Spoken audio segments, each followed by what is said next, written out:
Hello बच्चों, आज हम बात करेंगे क्लास 10th के चैप्टर प्रकाश लाइट के बारे में, जहाँ पे आज हम बात करने वाले हैं आवर्धनता के बारे में।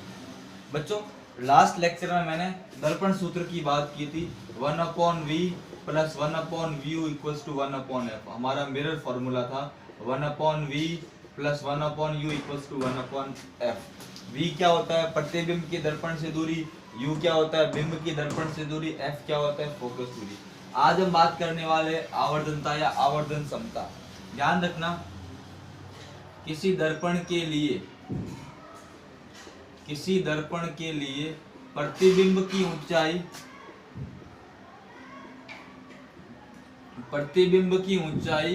व बिंब की ऊंचाई के अनुपात प्रतिबिंब की ऊंचाई व बिंब की ऊंचाई के अनुपात को बिंब की ऊंचाई के अनुपात को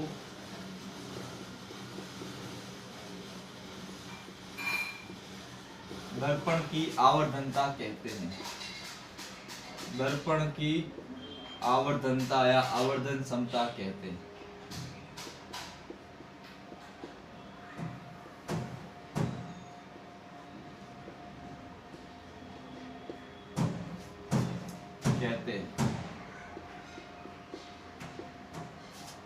इसे स्मॉल m से प्रदर्शित करते हैं।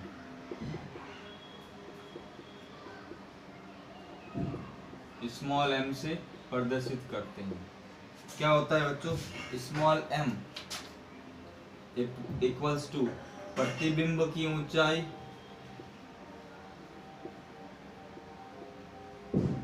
बटा बिंब की ऊंचाई।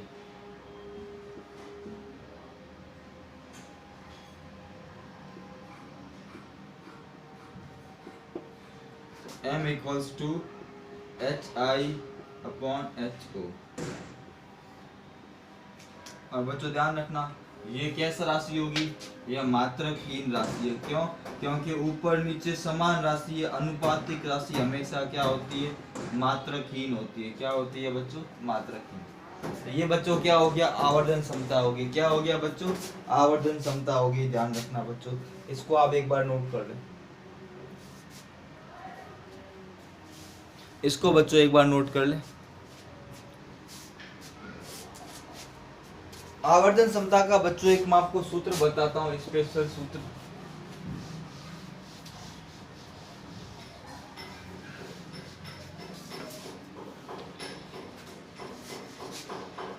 एक सूत्र की बात करते हैं बच्चों, इसको मिटा दे रहा हूं मैं।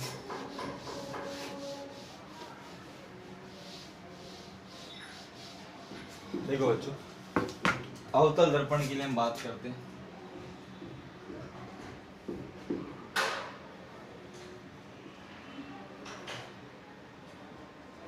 P,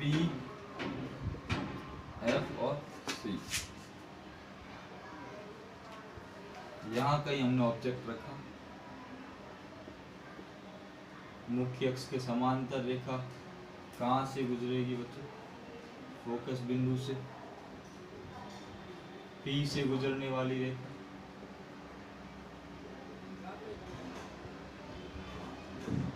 यहाँ मिल गई। क्या बन गया? A dash B dash. इस बिंदु को नाम दे दिया M। क्या नाम दे दिया? उसकी जरूरत नहीं है। अब देखो बच्चों, त्रिभुज ABP व त्रिभुज A dash B dash P में। अब बच्चों आपको ये पता है कि यहाँ से यहाँ तक की दूरी ये कितनी होगी बच्चों? U बिंब है।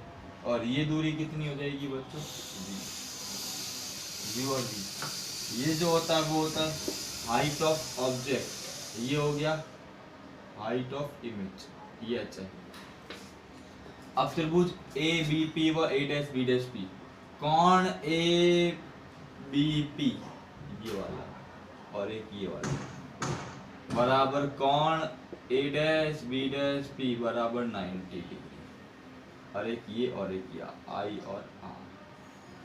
कौन APB बराबर A dash P B dash I बराबर आर। तो ए उपनियम से या नियम से त्रिभुज ए बी पी समरूप त्रिभुज ए डैश बी डैश पी। ठीक है बच्चों, इसको मिटा रहा हूं, अब यहाँ लिख रहा हूं। अतः यहाँ क्या लिख लेंगे, ए बी बटे क्या आ जाएगा ए डैश बी डैश, वहां क्या आ जाएगा बी पी बटे क्या आ जाएगा बी डैश पी। ये हो गया एच ओ, ये हो गया एच आई। ठीक है बच्चों, अब बच्चों हम लोग बात करें v और u की बात करते हैं। किसकी बात करते हैं, v और u की बात। तो क्या हो जाएगा, ऊपर आ जाएगा u, नीचे आ जाएगा v।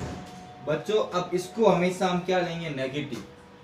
क्या ले लेंगे, नेगेटिव। कौन छोड़ दो बेटा, इसको एच आई को हम नेगेटिव लेंगे। क्यों, क्योंकि यहाँ पे ध्यान रखना, क्यों, क्योंकि वास्तविक प्रतिबिंब कैसा प्राप्त होता है,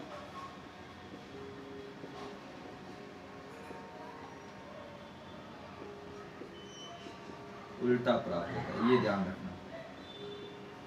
अब तो इसको अगर बच्चों इस साइन को मैं वहां ले जाऊं तो क्या हो जाए, उल्टा कर दो, H I upon H O, minus को उधर ले गया तो क्या हो गया माइनस वी बाई। तो हमारा फाइनल फार्मूला m बराबर क्या आ गया, इसको मैंने उल्टा कर दिया, तो यहाँ लिख लेता हूँ। यहाँ से क्या आ जाएगा, H I upon H O बराबर क्या आ गया माइनस वी बाई। अतः m बराबर क्या हो गया, H I upon H O बराबर माइनस वी बटा यू। ये फाइनल फार्मूला आ गया हमारा, m बराबर एच आई बटा एच ओ, m बराबर एच आई बटा एच ओ। ये दिख नहीं रहा है बच्चों, इसको मैं यहाँ लिख लेता हूँ बच्चों, इस चीज को मैं। अतः m बराबर H I upon H O बराबर माइनस वी बाय यू। ये हमारा फाइनल फार्मूला बच्चों आवर्धन समीकरण। इसको आप बच्चों अच्छे से नोट कर लो, हमारा फाइनल फार्मूला हमारे पास आ गया है।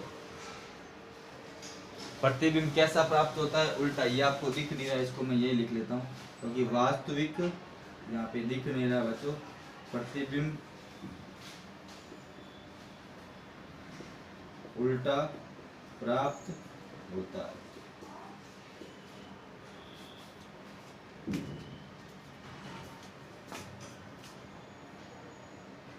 ये लास्ट में होता है, फिर भी नहीं दिख रहा है, समझ लेना।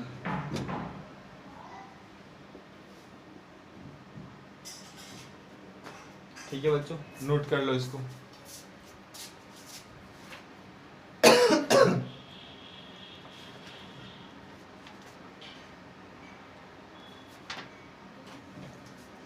अब बच्चों कुछ चिन्ह परिपाठी संबंधित हम लोग बात कर लेते हैं। किसके संबंधित, चिन्ह परिपाठी के संबंधित हम लोग बात कर लेते हैं। ये एच ओ है।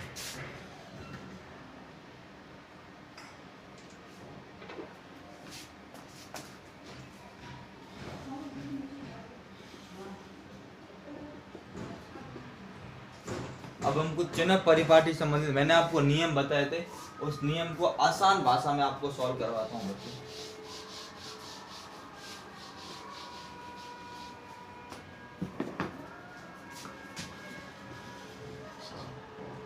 चिन्ह परिपाठी, इसको समझते बच्चों। उत्तल दर्पण के लिए क्या यूज करनी है, अवतल दर्पण के लिए क्या यूज करनी है।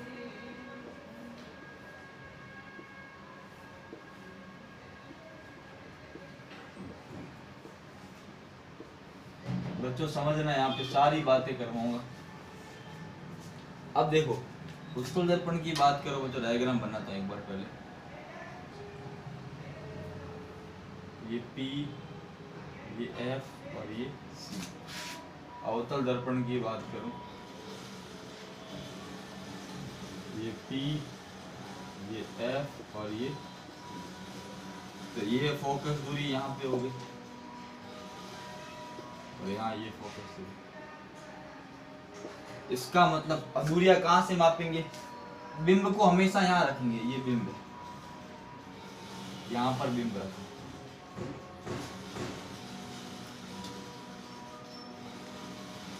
ये हो गया बिंब। हमेशा बाईं ओर रखेंगे, ध्यान रखना। अब बच्चों, अब ये यहाँ से दूरियां P से माप रहे, P से F, तो इसकी फोकस दूरी क्या होती है बच्चों? पॉजिटिव होती है। और यहाँ इधर आ रहे हैं तो फोकस दूरी क्या होगी? नेगेटिव। क्यों? क्योंकि आपतित प्रकाश की दिशा ये होगी ना, आपतित प्रकाश की दिशा, बिंब से जाएंगे तरंग की दिशा, तो इसकी दिशा में पॉजिटिव, इधर नेगेटिव। अब इधर यहाँ पे तो U तो हमेशा नेगेटिव होगा, ध्यान रखना। कोई भी दर्पण हो, U क्या होगा? नेगेटिव। क्या होगा? नेगेटिव। और अगर यहाँ देखो, प्रतिबिंब कहाँ बनता है आपको पता है? पीछे बनता है। ये बच्चों क्या है? प्रतिबिंब। प्रतिबिंब दर्पण के पीछे बनता है, आभासी। यहाँ पे V क्या होगा? पॉजिटिव, क्योंकि कैसा प्रतिबिंब है बच्चों? आभासी प्रतिबिंब है। ध्यान रखना बच्चों, बहुत सारे नियमों की बात कर रहा हूँ। और यहाँ ध्यान रखना, इधर भी बनता है, उधर भी बनता है, तो V क्या होगा? Positive as well as negative. Positive कब होगा? जब प्रतिबिंब कैसा होगा? आभासी। और नेगेटिव कब होगा? जब प्रतिबिंब कैसा होगा? वास्तविक होगा। ध्यान रखना, क्योंकि इधर बनेगा, इधर बन गया तब तो वास्तविक, उधर बन गया तब तो क्या हो गया? आभासी। दोनों पॉसिबिलिटी। और बच्चों M हमेशा यहाँ पे पीछे बन रहा है, और सीधा। आभासी हमेशा कैसा होता? सीधा। M हमेशा क्या होगा? पॉजिटिव, क्योंकि प्रतिबिंब कैसा बन रहा है? सीधा बन रहा है। और यहाँ M पॉजिटिव भी होगा और M नेगेटिव भी। पॉजिटिव कब होगा? जब प्रतिबिंब कैसा होगा? सीधा। नेगेटिव कब होगा? जब कैसा होगा? उल्टा। वास्तविक हमेशा क्या होता है? उल्टा होता है। आभासी सदैव क्या होता है बच्चों? सीधा होता है। ध्यान रखना, ये बात ध्यान रखना। अब बच्चों यहाँ पे कुछ बातें और करेंगे। यहाँ पर M हमेशा लेस देन 1। क्यों? क्योंकि क्या होता है बच्चों? प्रतिबिंब है वह बिंब से क्या होता है? छोटा। प्रतिबिंब इज लेस देन बिंब, तो M क्या आ गया? 1 से छोटा आ गया। क्या आ गया? 1 से छोटा। अब पॉजिटिव है और 1 से छोटा है। अब बच्चों याद ध्यान रखना, यदि M पॉजिटिव है तब तो क्या होगा? M greater than 1। संख्यात्मक मोड M की बात कर रहा हूँ। मोड M का मान क्या है? केवल संख्या है, साइन को छोड़ दो। या मोड M हमेशा 1 से छोटा होगा। पॉजिटिव है, मोड M 1 से बड़ा होगा, क्योंकि यह प्रतिबिंब कैसा होता है? बड़ा होता है। यहाँ पे ध्यान रखना, प्रतिबिंब क्या होता है बच्चों? बिंब से क्या होता है? बड़ा होता है। ये पहली स्थिति। और दूसरा, जब M नेगेटिव हो तब ध्यान रखना, यहाँ पे 3 स्थिति। Mod M greater than 1, mod M equal to 1, mod M less than 1। समझना, मोड M मतलब संख्यात्मक मान। ये 1 से बड़ा कब होगा? इस केस में क्या होगा बच्चों? इस केस में, इसको मैं यहाँ लिख रहा हूँ बच्चों, M क्या? ये पहली स्थिति। दूसरी स्थिति, M क्या है? नेगेटिव। 3 पॉसिबिलिटी है। Mod M greater than 1, mod M equal to 1, mod M less than 1। इन तीनों की हम बात करेंगे बच्चों। संख्यात्मक, अब देखो नेगेटिव है, मान तो क्या है? नेगेटिव है, बट बच्चों यहाँ पे 3 पॉसिबिलिटी है। अभी इसको एग्जांपल लेके समझाता हूँ, तब तक आप इसका नोट कर लो। इसके नीचे ये लाइन है, इसके नीचे ही चल रही है। देखो, जब M का मान पॉजिटिव है, दूसरा M का मान नेगेटिव है। पॉजिटिव है तो हमेशा वो 1 से बड़ा होगा। संख्यात्मक मान हमेशा 1 से क्या होगा? मोड M का मतलब क्या है? मोड M का मान है संख्यात्मक मान। मतलब क्या है कि इस स्थिति में हमेशा प्रतिबिंब बिंब से क्या होगा? बड़ा होगा। और जब नेगेटिव है तो बड़ा भी होता है, बराबर भी होता है और छोटा भी होता है। सारी बातें ध्यान रखना बच्चों, एक बार इसको नोट कर लो। आगे वाली बातें अभी आपको मैं करवाता हूँ, एक बार आप इसका अच्छे से स्क्रीनशॉट ले लो। आगे वाले में भी करवाता हूँ बच्चों, एक बार स्क्रीनशॉट ले लो। ठीक है बच्चों, इस चीज को आगे देखो, और आपने स्क्रीनशॉट ले लिया होगा। आगे मैं यहाँ बता देता हूँ। 3 केस है। Mod M is greater than 1, mod M is equals to 1, mod M is less than 1। इस केस में क्या होगा? प्रतिबिंब, इस केस में क्या होगा? प्रतिबिंब इक्वल टू बिंब। और इस केस में क्या होगा?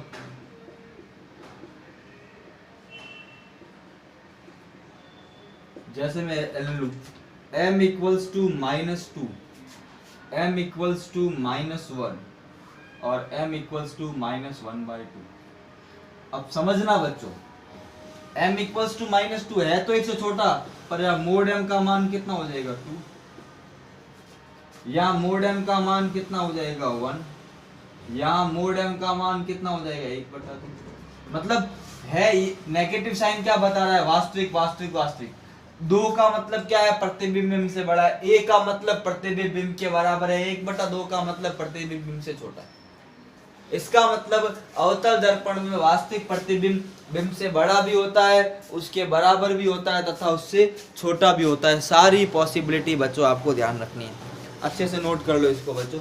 मैंने सारी बातें आप लोगों को बताई है, एक एक करके, एक भी पॉइंट बच्चों मैंने छोड़ा नहीं है, हर एक चीज को क्लियर करने की कोशिश की है बच्चों। चैप्टर को इतना डिटेल में लेके चल रहा हूँ, इतना डिटेल में, अभी भी चैप्टर में 15, 10, 12 लेक्चर और चलेंगे। मैंने परावर्तन को इतना डिटेल में लिया, अब आपको बुक खोलने की जरूरत नहीं पड़ेगी, पूरा मैंने बेसिक कंसेप्ट के साथ चैप्टर को क्लियर किया, ये मेरी गारंटी है बच्चों। ठीक है बच्चों, आगे बढ़ते हैं, आपने नोट कर लिया होगा। अब बच्चों देखो, दर्पण से संबंधित हमारे पास 3 सूत्र आ गए। कितने सूत्र आ गए बच्चों, 3 सूत्र आ गए। सबसे पहले एक आ गया बच्चों दर्पण सूत्र। कौन सा आ गया, दर्पण सूत्र। सूत्र क्या है, 1/v + 1/u = 1/f। दूसरा हमारे पास आया f व r में संबंध। मैंने करवाया आपको बच्चों f व r में संबंध क्या होता है कि हमारी वक्रता त्रिज्या फोकस दूरी की क्या होती है, दुगुनी। और तीसरा आवर्धनता या आवर्धन समता, m की बात करें क्या आ गया, HI/HO = -v/u। ये 3 सूत्र से हमारे बहुत सारे न्यूमेरिकल बच्चों होंगे, ध्यान रखना। इन 3 सूत्रों से एक एक करके बच्चों सारे न्यूमेरिकल की बात मैं करूंगा बच्चों।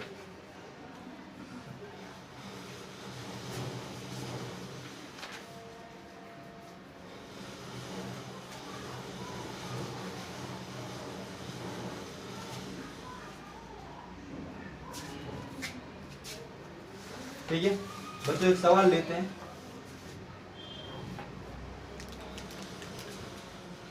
आपकी बुक का एक सवाल लेते हैं।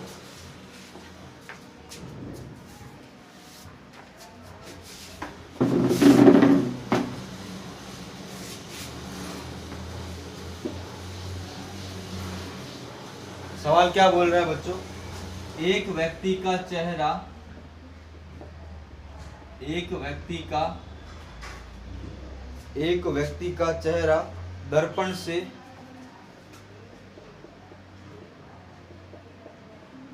बच्चों वर्ड दिया गया सेविंग दर्पण। अब समझना इसको, ये बहुत इंपॉर्टेंट है। सेविंग दर्पण से बच्चों कितनी दूरी पर है, 20 सेंटीमीटर पर है। कितनी सेंटीमीटर पर है, 20 सेंटीमीटर पर है। सेविंग दर्पण की फोकस दूरी, सेविंग दर्पण की फोकस दूरी बच्चों कितनी गिवन है, 80 सेंटीमीटर है। कितनी है बच्चों, 80 सेंटीमीटर। सेविंग दर्पण की फोकस दूरी 80 सेंटीमीटर है बच्चों। तो बनने वाले प्रतिबिंब की दर्पण से दूरी, तो बनने वाले प्रतिबिंब की दर्पण से दूरी व आवर्धन समता, प्रतिबिंब की दर्पण से दूरी व आवर्धन समता ज्ञात करो। दर्पण से दूरी व आवर्धन समता ज्ञात करो। दर्पण से दूरी व आवर्धन समता ज्ञात करो बच्चों, ये सवाल है बच्चों। अब यहाँ पे ध्यान रखना, जब भी हमारा एक वर्ड आ गया सेविंग दर्पण, कौन सा वर्ड आया बच्चों, सेविंग दर्पण। इस सेविंग दर्पण का मतलब होता है बच्चों, ध्यान रखना, अवतल दर्पण। क्या मतलब होता है इसका, अवतल दर्पण। क्योंकि सेविंग करने के लिए हम हमेशा अवतल दर्पण को उपयोग में लाते हैं। ये चीज अभी मैं उपयोग बताऊंगा, न्यूमेरिकल के बाद उपयोग की बात करेंगे। अब बच्चों U, मैंने आपको बताया चुनाव परिपाटी, ध्यान रखने, U हमेशा क्या होगा, दर्पण कौन सा आ गया बच्चों, सबसे पहले दर्पण पहचान, अवतल दर्पण। तो U तो हमेशा क्या होगा बच्चों, नेगेटिव। मैंने जो टेबल बनाई ध्यान रखना, U क्या होगा, -20 सेंटीमीटर। फोकस दूरी अवतल दर्पण की नेगेटिव होती है, कितनी होगी, 80 सेंटीमीटर। अब आपको पता है 1/v + 1/u = क्या होता है, 1/f। तो 1/v = 1/f - 1/u। ठीक है, 1/v F कितना दे रखा है बच्चों, -80, माइनस U कितना दे रखा है 20। अब बच्चों देखो क्या हो गया, 1/v -1/80, माइनस माइनस क्या हो गया बच्चों प्लस, तो 1/20। लसब कितना आ गया बच्चों, लसब आ गया 80, 80 में से ये -1 और ये कितना हो गया +4, बराबर कितना हो गया 3/80। तो v का मान कितना आ गया 80/3, कितना आ गया 80/3। अब v प्लस आया है। अब बच्चों अवतल दर्पण है, अब मैं इसका डायग्राम बनाता हूं, देखो यहां बना रहा हूं।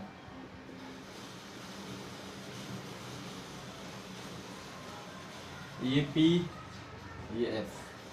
बच्चों यहाँ कहीं हमारा इमेज थी, कितनी दूरी पे 20 पे, और प्रतिबिंब कहाँ बना, पीछे बना a', और ये कितनी दूरी पर 80/3। इसका मतलब वस्तु को कहाँ रखा है, P व F के मध्य, क्योंकि ये प्लस आया। प्लस का मतलब अब ये कैसा प्रतिबिंब हो गया बच्चों, आभासी। और आभासी सदैव क्या होता है, सीधा। क्या होता है, सीधा। और आपको पता है m इक्वल्स टू क्या होता है, HI/HO बराबर -V/U होता है कि नहीं होता है बच्चों। या सॉल्व करें, m निकाले बच्चों, यहाँ निकालता हूँ, तो क्या हो गया, m इक्वल्स टू -V का मान कितना है 80/3, U का मान कितना है -20, माइनस माइनस क्या हो गया प्लस, 80/20 इंटू क्या हो गया 3, कितनी बार 4 बार कट गया, m इक्वल्स टू क्या आ गया 4/3 बराबर 1.3। ये आ गया m, ये आ गया v। m भी आ गया बच्चों और v भी आ गया। v कितना आया बच्चों 80/3, m कितना आया 1.33। बच्चों सारी बात बच्चों मैंने आप लोगों को कर ली। बच्चों बहुत सारे सवाल है, अगला लेक्चर में पूरा इनकी प्रैक्टिस पे कराऊंगा और आपको बताऊंगा अवतल दर्पण के क्या क्या उपयोग है। अगले लेक्चर में उत्तल दर्पण और अवतल दर्पण के उपयोग क्या है और इनके एग्जांपल्स और हम लोग बहुत ज्यादा करेंगे बच्चों। फिर हम लोग बात करेंगे अपवर्तन के बारे में। बच्चों परावर्तन मैंने लगभग 15-16 लेक्चर, आप काउंट करो, बहुत सारे लेक्चर्स मैंने आपको इस परावर्तन पे कराए हैं बच्चों। अभी अपवर्तन चलेगा और भी छोटी छोटी बातें, और सबसे इंपॉर्टेंट चैप्टर है बच्चों आप वीडियो को जितना देखोगे उतनी चीजें आपको समझ में आएगी। वीडियो को लाइक करें और वीडियो को शेयर करें बच्चों, ठीक है। तो आज के लिए इतना ही, थैंक यू बच्चों।